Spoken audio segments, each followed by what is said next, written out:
ఏ political పార్టీకైనా అనుబంధ సంఘాలు కీలకం. కానీ గులాబీ పార్టీలో అనుబంధ సంఘాలు మాత్రం యాక్టివ్గా లేవు.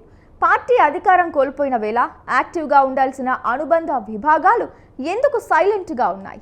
అనుబంధ విభాగాలను బలోపేతం చేయాలని కేసీఆర్ తాజాగా దిశానిర్దేశం చేశారా? అనుబంధ సంఘాల ఏర్పాటుపై గులాబీ అధిష్టానం దృష్టి సారించిందా? ఇంతకు పార్టీలో ఏం చర్చ జరుగుతోంది? ఈ ప్రత్యేక కథనంలో చూడండి.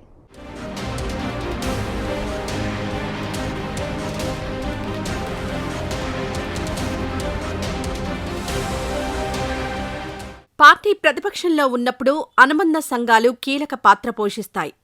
కానీ బీఆర్ఎస్ పార్టీలో మాత్రం అందుకు భిన్నమైన పరిస్థితి ఉన్నట్లుగా గులాబీ వర్గాల్లో టాక్ వినిపిస్తోంది. బీఆర్ఎస్ పార్టీ అధికారం కోల్పోయి 2 ఏళ్లవుతున్నా అనుబంధ సంఘాలు యాక్టివ్ కాలేదు. దీంతో పార్టీ పరంగానే నేతలు ప్రజల్లోకి వెళ్లే ప్రయత్నం చేస్తున్నారు. ఏదైనా సమస్య వచ్చినప్పుడు స్పందించడానికి అనుబంధ సంఘాలు యాక్టివ్గా లేకపోవడం పార్టీకి ఇబ్బందిగా మారిందనే చర్చ నడుస్తోంది. ఇప్పటికే కేటీఆర్ హరీష్ రావుతో సమావేశమైన సందర్భంగా అనుబంధ కమిటీలను బలోపేతం చేయాలని బీఆర్ఎస్ అధినేత కేసీఆర్ క్లారిటీ ఇచ్చినట్లు తెలుస్తోంది.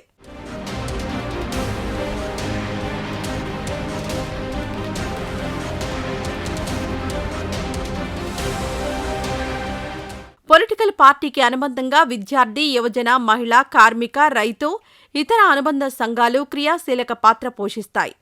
బీఆర్ఎస్ అధికారంలో ఉన్నప్పుడు అనుబంధ సంఘాల కమిటీలు ఉన్న పర్ఫార్మెన్స్ నామమాత్రంగానే ఉందని పార్టీలో చర్చ జరుగుతోంది. పార్టీ అధికారం కోల్పోయిన తర్వాత అనుబంధ సంఘాలు కీలక పాత్ర పోషించాల్సి ఉన్నా ప్రస్తుతం సైలెంట్ అయ్యాయి. విద్యార్థి విభాగం రాష్ట్ర అధ్యక్షుడిగా గెల్లు శ్రీనివాస్ యాదవ్ పనిచేస్తున్నారు. తాజాగా బీఆర్ఎస్పీకి కొత్త అధ్యక్షుడిని నియమిస్తామని వర్కింగ్ ప్రెసిడెంట్ కేటీఆర్ చెప్పారు. గెల్లు శ్రీనివాస్ యాదవ్కు ప్రమోషన్ ఇస్తున్నట్లు ప్రకటించారు. దీంతో బీఆర్ఎస్పీ అధ్యక్ష రేసులో తుంగా బాలు, పగడాల సతీష్ రేసులో ఉన్నారు. ప్రస్తుతం బీఆర్ఎస్పీ రాష్ట్ర ఉపాధ్యక్షుడిగా ఉన్న తుంగా బాలు రేసులో ముందు వరుసలో ఉన్నారు. బీఆర్ఎస్ అధినేత కేసీఆర్ ఆశీస్సులు తుంగా బాలుకున్నాయని ప్రచారం జరుగుతోంది.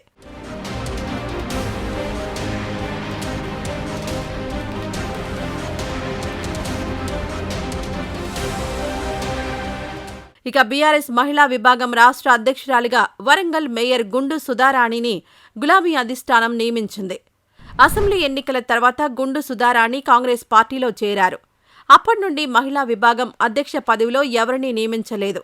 దీంతో రాష్ట్రంలో మహిళల సమస్యలపై గులాబీ పార్టీ నుంచి మాట్లాడేందుకు మహిళా నేతలు ముందుకు రావడం లేదు. మహిళా విభాగం రాష్ట్ర అధ్యక్ష రేసులో తులా ఉమా, మాజీ ఎంపీ మాలోత్ కవిత పేర్లు వినపడుతున్నాయి. ఈ ఇద్దరిలో ఒకరికి మహిళా విభాగం రాష్ట్ర అధ్యక్ష పదవిని ఇస్తారని బీఆర్ఎస్ వర్గాల్లో టాక్ వినిపిస్తోంది.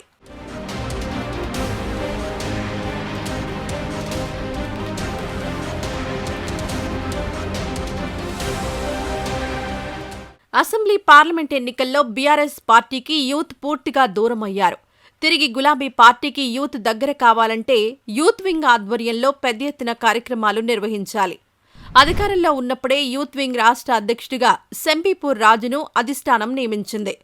అప్పటికే శంబీపూర్ రాజు ఎమ్మెల్సీగా మేడ్చల్ జిల్లా బీఆర్ఎస్ పార్టీ అధ్యక్షుడిగా ఉన్నారు.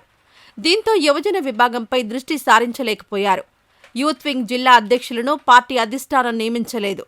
దీంతో యూత్ వింగ్ రాష్ట్ర అధ్యక్షుడిగా కొత్త నేతకు ఛాన్స్ ఇవ్వనున్నారు. అయితే యువజన విభాగం అధ్యక్ష పదవికి తమకు అవకాశం ఇవ్వాలని మాజీ ఎమ్మెల్యే మంచిరెడ్డి కిషన్ రెడ్డి తనయుడు మంచిరెడ్డి ప్రశాంత్ రెడ్డి అధిష్టానాన్ని కోరినట్లుగా తెలుస్తోంది. ఎమ్మెల్యే ముఠా గోపాల్ తనయుడు ముఠా జయసింహ, విద్యార్థి, ఉద్యమ నేతలు ఈడిగా ఆంజనేయ గౌడ్, పల్లా ప్రవీణ్ రెడ్డి, దూదమెట్ల బాలరాజు యాదవ్, ఏనుగు రాకేష్ రెడ్డి కూడా రేసులో ఉన్నారు.